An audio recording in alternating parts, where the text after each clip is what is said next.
Нов ден, стара слика и денес присутни мини депонии околу контејнерите тешко се излегува од комуналната криза во Скопје и додека одговорноста за проблемот со сметот низ скопските улици се префрла од едни на други, единствено населението ги трпи последиците. Битката за почисти контејнери продолжува, но има и засилена динамика на чистење. Граѓаните се настават дека вака не може да се функционира повеќе. Ова е жива болест.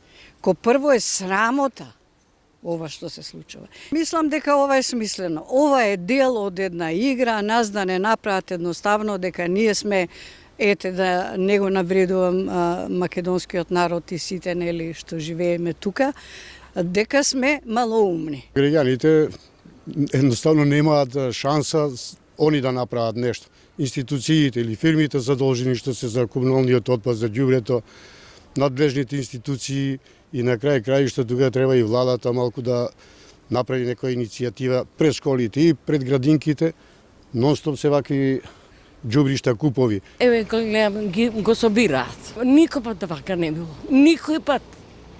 Ова е, не знам. За мене се сите исто.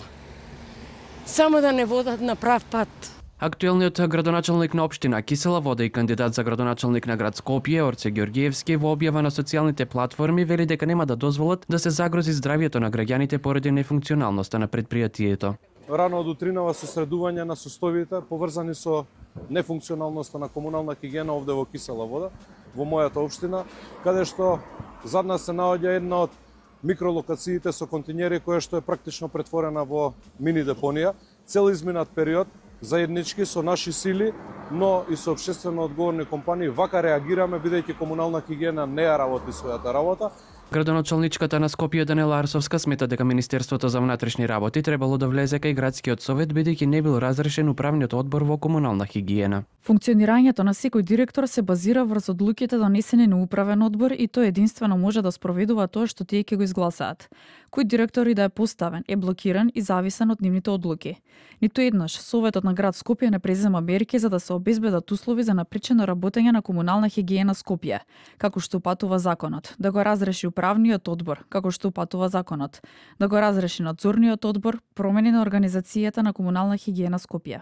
Градоначалникот на Центар пак Горан Герасимовски го активира штабот за заштита и спасување, донесени итни одлуки за справување со кризата со ѓубрето во Центар и најава за масовна дератизација на училишта, градинки и згради. Ова е момент кога треба да покажеме општествена одговорност и солидарност. Ни се заканува сериозен здравствен ризик. Ова веќе не е прашање само на хигиена, туку се во ризик нашето и здравјето на нашите деца. Општинската инспекција ќе биде постојано на терен, со задача да врши контрола. Тифус, бубонска чума, лептоспироза, туларемија, хантавирус се само дел од болестите што може да се пренесат во ваква состојба идеална за глодарите, нешто за кое реагираат и лекарите со препорака за итна дератизација. Во вторник власта на седница донесе одлука за задолжение на МВР и ресорните инспектори за вонредна контрола во град Скопје и комунална хигиена, а обвинителството веќе истражува дали има основи за сторено евентуално кривично дело.